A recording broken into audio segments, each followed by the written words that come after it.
Good morning, everybody. Welcome back to another episode of Intellectually Honest. Back again, back like I never left. And you know how it is. We're going to get right into it. Lonzo Ball is incredible. We're talking like I think I mentioned it in my last video. A lot of the guards that we hype up and we praise, they still have the same weaknesses that they came into the league with, right? John Wall still can't shoot. You know what I mean? Rondo can't shoot. He got better. Ben Simmons won't shoot, right? And these are guys that have been in the league before Lonzo. You know, veterans, and you know Lonzo. I guess he's getting to that veteran status too. But here we are.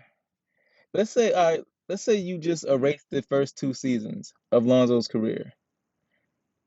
He's one of the best three-point shooters in the league for the last 2 years because people they try to overlook the fact, you know, that he shot 37.5% from three last year.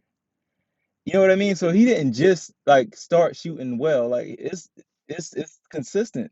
You know, he's that now. Like I think I mentioned it but in another video. The days of Lonzo Ball like have coming out hot one night and then coming back the next game bricking. I think those days are over.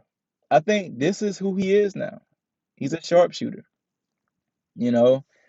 Big game for my man's Lonzo, man. Big game. He 8 for 15 from three. Like first off, just the confidence. I don't know if y'all remember, but rookie Zoe would brick a few shots, and he used to brick them hard. I can't even front. He used to brick the hell out of them shots, but he would kind of stop shooting. You know what I mean? Which you know, it's really playing into the defense's hands. If y'all is like, all right, we just okay, if you ain't even gonna take the shot, we just ain't gonna guard you out there. We're gonna treat you like Ben Simmons. And so just the confidence to shoot 15 shots, let alone make 53% of them. Just the confidence to shoot 15 threes. And this guy, it's like we watched this kid grow up right before our eyes. And it's getting to the point where if you try to hate on him, you end up sounding foolish. You end up sounding like Skip Bayless with LeBron. You know what I mean? Stephen A. Smith is you see how foolish Stephen A. Smith is already starting to sound when you got Magic Johnson telling you trying to tell you about Lonzo Ball's IQ and telling you what he does and what he brings to the team, and Stephen A. all emotional and dramatic. I'm like, first of all, like, don't act like you've been watching the Pelicans play. Like Lonzo. Like, where's all this energy channeled from? Like, why does Stephen A. Smith seem to have something personal against Lonzo Ball? Like, I need a point guard to shoot, but he's shooting 39%. Ah, stop it, Max Kellerman. It's like, the fuck are you talking? I don't want to curse. I don't want to curse. But what are you talking about, Stephen A? Like, so you got Magic Johnson literally trying to tell this dude about Lonzo, and Steve. It seems corny after a while. You know what I mean? And it starts to really sound like Skip Bayless and his thing with LeBron. It just starts to sound foolish after a while. You got to give people their props. Um, so yeah, Lonzo 8 threes, like, and I think this is kind of like this. The game kind of showed what I've been saying about Lonzo on that team. I think Lonzo is bad. I don't know if I made a video about it, but I've been saying it to like my friends and stuff. But I think Lonzo Ball and Brandon Ingram are a bad combo. I just don't think because for some reason teams, the Lakers and the Pelicans, they're just fixated on this idea of Ingram being a point forward, and it hasn't worked either on the Lakers or the Pelicans. Like like, you know what I mean? And I think as long as he's on a team with Ingram, I think that he's just never going to be able to be what he is. I mean, we saw last night this guy was out there with randoms, You know what I'm saying? Naw even got hurt. Nikhil got hurt, so he was really out there with randoms. Yes, Bledsoe is a random because like, why the hell is he on the team? He don't want to be here. He's a random. Uh, you know what I mean? James Johnson, first game as a Pell. You know what I'm saying? Najee, such and such. Wes, such and such. You know, like these guys don't. Zoe don't even play with these guys. All they had to do, because Zoe IQ is so up there, according to like Major Johnson said, all they gotta do is run. Just get out, like just keep the pace up. Just keep the pace up, and I'll find you. Zoe will find you. You know what I mean? Like 9 assists. Like this kid, he's a beast, man. Like he's a beast, and you know what I'm saying. So I'm proud of him. Hopefully, he has a repeat performance, like tonight, like he did against the Rockets.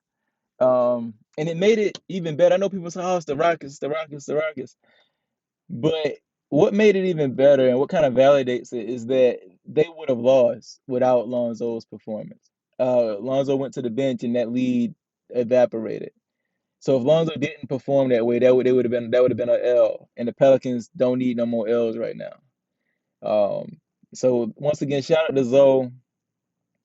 Um, and I'll tell you this, I'm gonna leave it at this.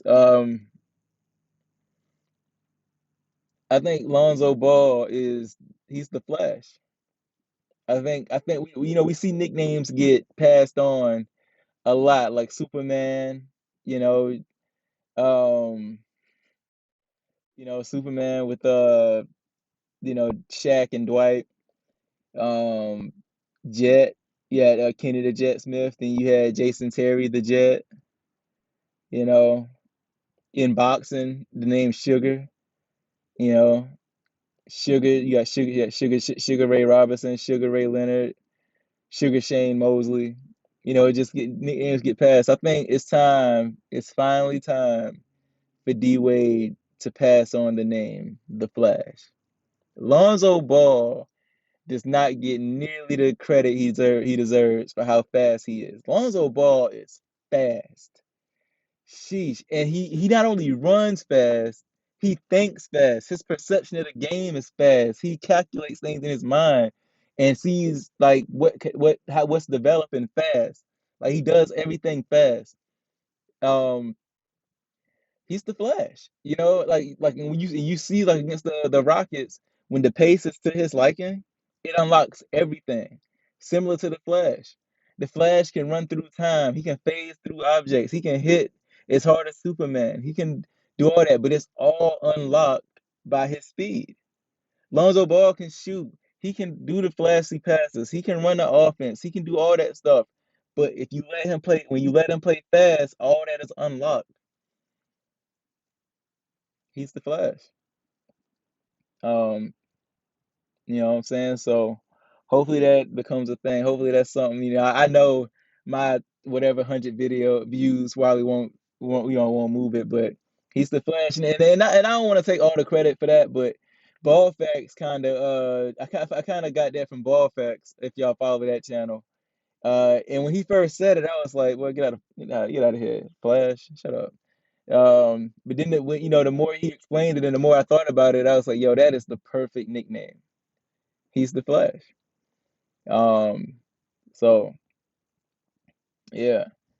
Uh, that's it for that, man. Big game by Zoe. Shout out to Zoe, my favorite player. He's just on the wrong team. Um, but moving on. Speaking of the right team, let's talk about my Celtics real quick because we seem to be kind of shaping up a little bit, and I'll tell you why. It's because of Robert Williams. I said on my first video that I ever posted, Robert Williams needs to start. He is an unreal athlete, you know? Robert Williams is an unreal athlete. Like this guy, he just brings a different dynamic to the team that we just don't have without him out there. This guy is incredible. And he's becoming the third best player on the team. And that's not even cap. Like he's becoming the third best player on that roster. and he's smart. Like I like the decisions that he makes. Like he's a smart player. Um, so keep a lookout for that. I'm hyped about my Celtics. We finally starting to show the show a pulse. Um, so shout out to us for that. I still think we may need to trade Kemba, but we'll see how the playoffs go if we hell if we make it. But yeah, so not a whole lot to say about the Celtics. I'm yawning because I got off work last night and then I went to the gym, so but yeah, just shout out to Lonzo. I guess is the main point of this video. And shout out to Stan Van Gundy for giving him props, man. Like, cause it seems like early in the season, it's like they didn't even want to say his name. It's like every time they say Alonzo's name, they can hear LeVar's footsteps, like doom, doom, doom, like on Jurassic Park when they hear the T-Rex off in the distance, doom, doom. Every time they say Lonzo Ball name, they hear the steps getting closer, doom, and they scared of LeVar Ball. And but Lonzo, shout out to Stan for finally giving Lonzo his credit and acknowledging just how much work goes into changing and reconstructing a jump shot, a motion that you've been doing since high school. Really, it's hard to reconstruct a whole jumper and to have it pay dividends in the way that it is. So that alone just deserves uh credit and praise. So anyway, I'm gonna go ahead and get up out of here, man. This has been Intellectually Honest. Um, tune in for the next one. Yeah.